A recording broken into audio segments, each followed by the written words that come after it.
ఉత్సాహంగా ఉల్లాసంగా చదువు సాగాలి, గొప్ప గొప్ప ఉద్యోగాలు సాధించాలి. Vignan deemed to be university. టీసీఎస్లో 12,000 మందికి పైగా తీసేస్తున్నట్టుగా కూడా వాళ్ళు అఫీషియల్గా అనౌన్స్ చేయడం జరిగింది.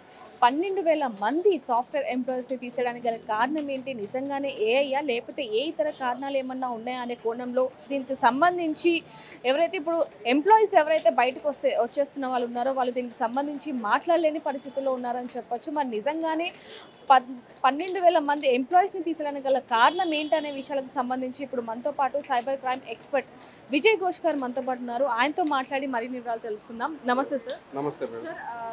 2 రోజుల క్రితం టీసీఎస్ అనౌన్స్ చేయడం జరిగింది 12,000 మందిని తీసేస్తున్నట్టుగా అని. అసలు తీసేయడానికి గల కారణం ఏంటి? అంటే ఏవైతే ఇప్పుడు వార్తల్లో వస్తున్నాయో ఏఐఏ కారణం అంటారా, ఏ ఇతర కారణాలు ఏమన్నా ఉన్నాయంటారా? అంటే యాజ్ ఆఫ్ నో ఇప్పుడు మెనీ ఫ్యాక్టర్స్ ఉన్నాయి. మనం చూసుకున్నట్లయితే కనుక కోవిడ్ టైంలో చాలామంది రిసోర్స్ని హైర్ చేసుకున్నారు. కొత్త ప్రాజెక్ట్స్ వస్తాయని చెప్పి ఈ యొక్క కంపెనీలు హైర్ చేసుకున్న తర్వాత కొంతమందికి చిన్న చిన్న ప్రాజెక్ట్స్ ఇవ్వడం జరిగింది, లేదంటే కొంతమందిని బెంచ్ మీద ఉంచి వాళ్ళకి శాలరీస్ ఇవ్వడం అనేది జరిగింది. యాజ్ ఆఫ్ నో ఇప్పుడు మార్కెట్లో ఉన్న చాలా మటుకి ప్రాజెక్ట్స్ అన్ని they are going back due to AI automation కానివ్వండి, ఏఐతో పాటు ఇప్పుడు క్వాంటమ్ కంప్యూటింగ్ కూడా ఇంటిగ్రేట్ చేశారు. కాబట్టి డౌన్ ద లైన్ ఉన్న ఈ యొక్క రీసోర్సులు down the line in the sense మీరు సరిగ్గా చూసినట్లయితే కోడింగ్, టెస్టింగ్ అండ్ మెయింటెనెన్స్ ఇవి చేయడానికి ఏంటంటే మినిమం 2-3 ఇయర్స్ 4 ఇయర్స్ ఎక్స్పీరియన్స్ ఉన్న ఈ యొక్క రీసోర్స్ అనేది చాలా ముఖ్యంగా ఉండేది ఇంతకుముందు. ఇప్పుడు ఆ వర్క్ అంతా కూడా ఏఐ కంప్లీట్ చేసేస్తుంది. సో సీనియర్ సాఫ్ట్వేర్ ఇంజనీర్స్ లేదంటే బాగా అవుట్ ఆఫ్ ద అంటే ఈ పార్ట్ కాకుండా మిగిలిన వాళ్ళ రిక్వైర్మెంట్ ఎక్కువ ఉందన్నమాట ఫర్ నౌ. అంటే ఫ్యూచర్లో వాళ్ళు కూడా రీప్లేస్ చేసేస్తుంది యాజ్ ఆఫ్ నౌ ఏఐ అయితే కనుక. బట్ ఇప్పుడు వరకు అయితే కనుక ఈ డౌన్ ద లైన్ ఉన్న స్టాఫ్ ఇప్పుడు అవసరం లేదు ఈ కంపెనీస్కి. యాజ్ యూ నో టీసీఎస్ కానివ్వండి, టెక్ మహీంద్రా కానివ్వండి, ఇవన్నీ కూడా మిడిల్ మెన్ అనమాట. ప్రోడక్ట్ బేస్డ్ కంపెనీస్ అనేవి వేరే ఎక్కడో ఉంటాయి. ఈ మిడిల్ మెన్ కంపెనీస్కి ఇప్పుడు ఆ రీసోర్స్లు అవసరం లేదు కాబట్టి ఇంతకుముందు లక్షల్లో హైర్ చేసుకున్నారు చాలామందిని. ఇప్పుడు వాళ్ళని అందరినీ రిమూవ్ చేయడం జరుగుతుంది.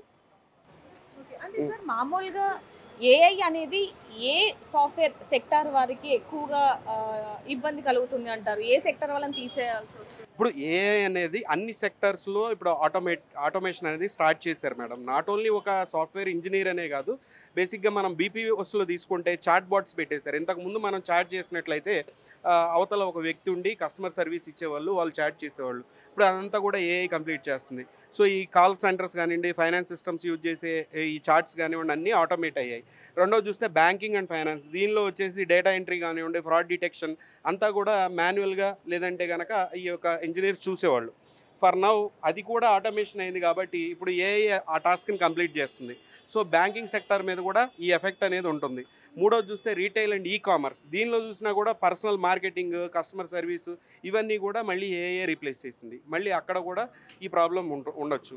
సో ఈ మూడోది చూస్తే మ్యానుఫ్యాక్చరింగ్లో మనం చూస్తే ఇంతకుముందు మాన్యువల్ వర్కర్స్ ఉండేవాళ్ళు. నౌ ఎవ్రీథింగ్ ఈజ్ రోబోటిక్స్ అనేవి వచ్చేసినాయి. ఈ రోబోటిక్స్ వచ్చిన తర్వాత ఈవెన్ రీసెంట్ వీడియోస్ మనం చూసినట్లయితే లైట్స్ కూడా పవర్ కూడా యూసేజ్తో పని లేకుండా మిడ్ నైట్ ఒక చీకట్లో కూడా ఈ మషిన్స్ వర్క్ చేస్తూ ఉన్నాయి. సో ఇన్ని ఇష్యూస్ అనేవి ఇన్ని సెక్టర్స్లో అనేది ఈ యొక్క ఇష్యూస్ ఉండబోతుంది. ఎందుకు పెడుతున్నారంటే ఈ యొక్క కార్పొరేట్ సంస్థలు 24/7 అవైలబిలిటీ ఉంటాయి. వీటికి ఒక డ్యూటీ టైమింగ్ అనేది ఉండదు అనమాట. ఆటోమేటిక్ చాట్ బాట్స్ కానీ వర్క్ ఎక్కువే ఉంటుంది, వీటి టైంతో సంబంధం ఉండదు. రెండోది వచ్చే స్పీడ్ అండ్ యాక్యురసీ ఉంటుంది, చాలా యాక్యురేట్గా వర్క్ చేస్తాయి మనుషుల కంటే కూడా. మూడోది చూసినట్లయితే మనకి అప్స్కిల్లింగ్ అండ్ రీస్కిల్లింగ్ అనేది బాగా ఎఫెక్ట్ పడుతుంది. ఇప్పుడు ఈ ఏఐ ఇంటిగ్రేషన్, ఏఐ అనేది కానివ్వండి ఏదైనా ఆటోమేటిక్గా అది అప్డేట్ అవుతూ ఉంటుంది ఆ కరెంట్ టెక్నాలజీకి తగ్గట్టుగా. బట్ హ్యూమన్స్ చూస్తే ఏంటంటే దానికంటూ ఒక పర్టికులర్ కోర్సు అది నేర్చుకొని రావాలి, కొత్తగా ఏదైనా వస్తే మళ్ళీ నేర్చుకొని రావాలి, it will take certain time అనమాట, కొంత టైం తీసుకుంటాం అనమాట మనం. బట్ ఇది ఇన్స్టెంట్గా దానికి అదే అప్డేట్ అవుతూ ఉంటుంది కాబట్టి ఇది వాళ్ళకి కాస్ట్ ఎఫెక్టివ్గా ఉంది కాబట్టి ఇవన్నీ యూజ్ చేస్తున్నారు ఈ కార్పొరేట్ కంపెనీస్ అనేవి. సార్ ఏఐ అనేది సాఫ్ట్వేర్ కంపెనీస్కి లాభం అనొచ్చా, ఈ ఉద్యోగస్తులకి నష్టం అనొచ్చా? సో ఎగ్జాక్ట్లీ ఒక బేసిక్గా సాఫ్ట్వేర్ ఇంజనీర్స్ అని మనం తీసుకున్నట్లయితే మనం ఒక ప్రోడక్ట్ తయారు చేయాలి. బేసిక్ హ్యూమన్స్ మనం చూసుకున్నట్లయితే మనల్ని అందరూ కలిసి ఏం చేశారంటే ఒక హ్యూమన్ లాగా ఉండే ఒక సాఫ్ట్వేర్ని తయారు చేద్దాం అనుకున్నారు. చివరికి వాళ్ళకి తెలియకుండానే ఒక సూపర్ హ్యూమన్ని, ఒక దేవుణ్ణే తయారు చేశారు. సో మీకు ఇప్పుడు దేవుడికి తెలియంది ఏమీ ఉండదు, ఎవ్రీథింగ్ తెలుసు. అందరూ ఏమనుకుంటున్నారంటే ఇంతకుముందు చాలా ఐటెం చాలా 2000స్లో 1990స్లో కంప్యూటర్ వచ్చినప్పుడు ఇలానే జాబులు పోగొట్టుకుంటారు, పోగొట్టుకున్న వేరే ఆల్టర్నేట్ ఉంటుంది వీటికి అని చెప్పి ఇలా చాలామంది అనుకున్నారు. అలా ఆల్టర్నేట్ కూడా ఉందన్నమాట ప్రతి ఒక్కళ్ళకి.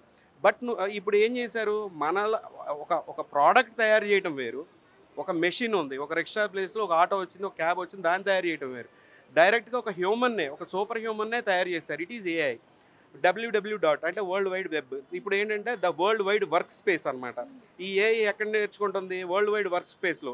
మీకున్న ఆలోచనలు, మీకున్న తెలివితేటలు, మీకున్న ఎవ్రీథింగ్, ప్రతి ఒక్క స్కిల్ని ఇన్స్టెంట్గా అది రీడ్ చేస్తూ దానికి అది మార్చుకుంటూ ఉంది. ఏఐ అంటే ఒకటే కాదు, కొన్ని కోటాను కోట్ల బాట్స్ అవి మనలాగా మనకంటే తెలివిగా ప్రవర్తిస్తున్నాయి. అవి కాస్ట్ ఎఫెక్టివ్గా ఉన్నాయని చెప్పేసి ఈ కార్పొరేట్ కంపెనీలు వాటిని వాడుకుంటున్నాయి.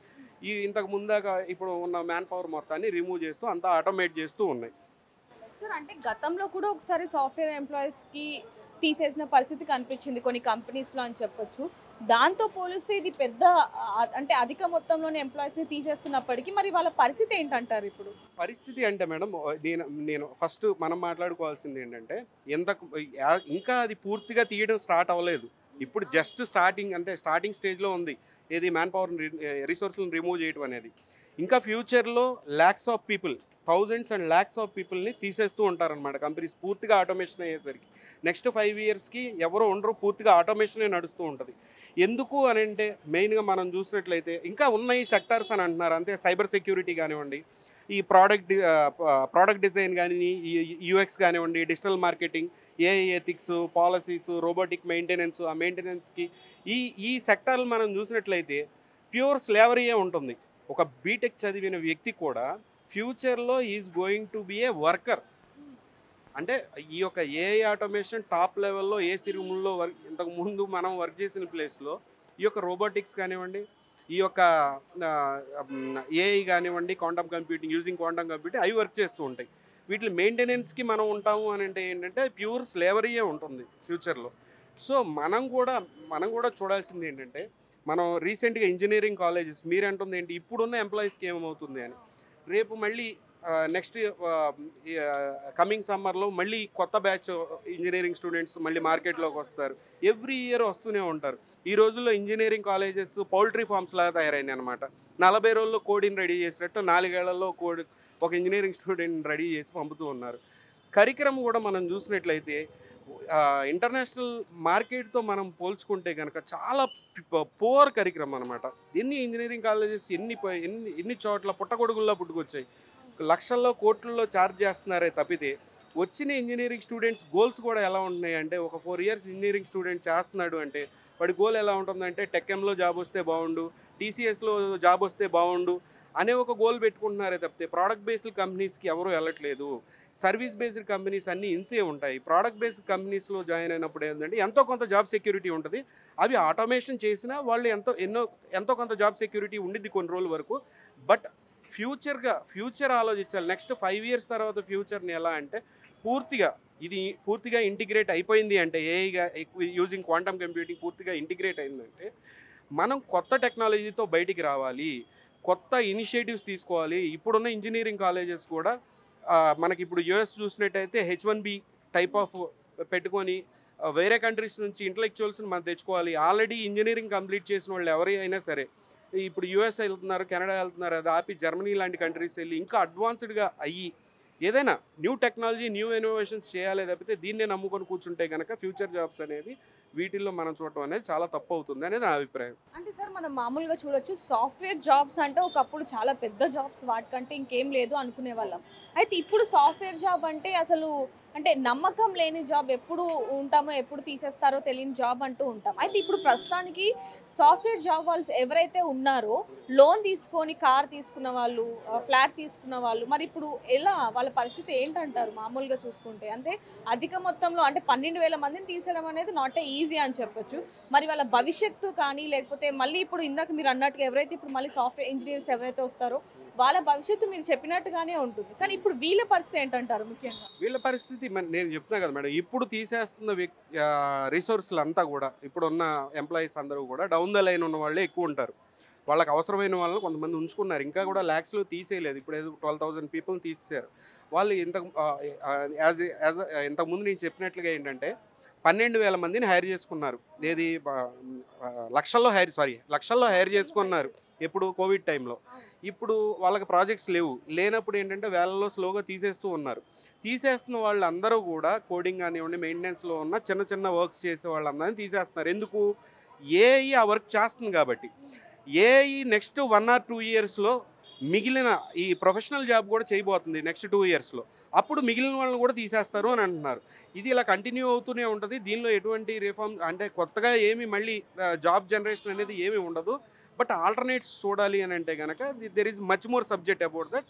అది రీసెర్చ్ ఉంది దానికి మళ్ళీ, అంటే ఈ సబ్జెక్ట్ కానీ వేరే రీసెర్చ్లోకి వెళ్ళాలి, వేరే ఇన్నోవేషన్స్ రావాలి కొత్తగా. చెప్పాను కదా, మనం ఒక ప్రోడక్ట్ని తయారు చేయడం వేరు, సూపర్ హ్యూమన్ తయారు చేయడం వేరు. మన సాఫ్ట్వేర్ ఇంజనీర్స్ ఇక్కడ ఉన్న వాళ్ళు ఏం చేశారంటే మనకంటే బెటర్గా పర్ఫామ్ చేసే ఒక వ్యక్తిని తయారు చేసినప్పుడు. సో మీరు అన్నట్టుగా నిజంగానే ఇప్పుడు ఏఐ వచ్చింది, 12,000 మందిని తీసేశారు. రేపు ఫ్యూచర్లో అడ్వాన్స్ టెక్నాలజీ వస్తే ఇంకా తీసారన్న అంటే now it is learning, as I said now it is learning. ఇప్పుడు artificial intelligence using quantum computing పూర్తిగా బ్రెయిన్ అండ్ పర్ఫామ్ చేయగలదు. AI is like machine learning, it is learning and giving replies, మనలాగా act చేస్తుంది. Perform చేయాలంటే చేతులు, కాళ్ళు, అంత brain దానికి కావాలి కాబట్టి క్వాంటమ్ కంప్యూటింగ్ని ఇంక్లూడ్ చేసినప్పుడు మనలా పర్ఫామ్ చేయడం స్టార్ట్ చేసింది. సో ఇప్పుడు స్లోగా నేర్చుకుంటూ అన్ని స్టార్టింగ్ స్టేజ్లో ఉంది. అది ఇంకొక నెక్స్ట్ 2-3 ఇయర్స్లో, ఎక్కువ రోజులు పట్టదు, 1 or 2 ఇయర్స్లో పూర్తిగా ఫుల్ ఫ్లెడ్జ్డ్గా పర్ఫామ్ చేయడం స్టార్ట్ చేసినప్పుడు అన్ని జాబులు పోతాయి. అంటే అన్ని సెక్టార్లో ఉన్నవాళ్ళు అన్ని జాబులు పోతాయనే చెప్తున్నాను నేను. సో చూడొచ్చు, ఏదైనప్పటికీ చాలా మంది కూడా పల్లెటూరు నుంచి ఇక్కడికి వచ్చి కోర్సులు తీసుకుంటూ ఉంటారు. అంటే సాఫ్ట్వేర్కి సంబంధించిన కోర్సెస్ కూడా తీసుకుంటూ ఉంటారు. కానీ ఇప్పుడు మాత్రం వాళ్ళందరికీ కూడా ముప్పనే చెప్పొచ్చు. ఏదైనప్పటికీ వీటికి సంబంధించి మాత్రం మరిన్ని వివరాలు కూడా తెలియాల్సి ఉన్నాయని చెప్పొచ్చు. మరిన్ని వార్తల కోసం చూస్తూనే ఉండండి బిగ్ టీవీ. కెమెరామ్యాన్ పవన్తో రిపోర్టర్ దేవిక, హైదరాబాద్.